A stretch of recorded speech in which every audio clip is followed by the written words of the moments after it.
Ministries on attempting to reaccomplish what Jesus has done. Religion is an industry built on the concept of separation. Oh my goodness. Yo. Now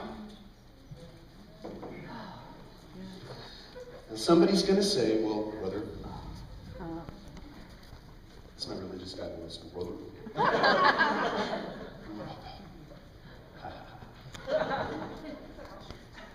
Colossians 2 verse 9 says that in Jesus dwells the fullness of the Godhead in bodily form. That means Jesus had Jesus, he had the fullness of the Spirit without measure, and he had the Father of lights, creator of the universe, dwelling within him.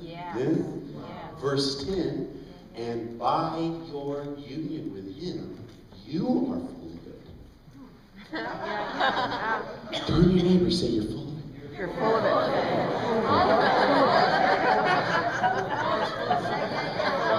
You are carrying the fullness of the Godhead. He doesn't come in portions, he comes in persons. You have the Father who breathed the universe into existence living in your belly. Brother, I don't know about that. You claim to have the fullness of God. My question to you would be, oh, you think you're still going to have to press in for that? Is that what you think? You got to press in for the fullness? How long is it going to take you?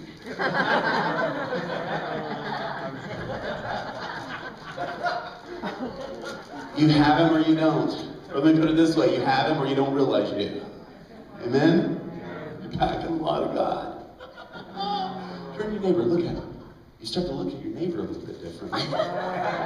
Your neighbor's got a nuclear reactor in him, whether they realize it or not. May look a little more dangerous when they don't know what they're doing at the control panel.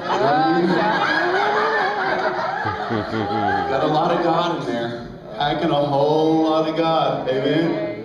The fullness. Brother, you can't claim to have the fullness. What do? Levitate every day? Well, by your definition, for me to have the fullness, I have to levitate every day. And if I'm not levitating every day, then my theology's off. Is that what you're saying? So again, you're building a theology based on experience or lack thereof. While I base my theology on this, I may start to levitate a little bit more than you do. This is pretty good news. Amen?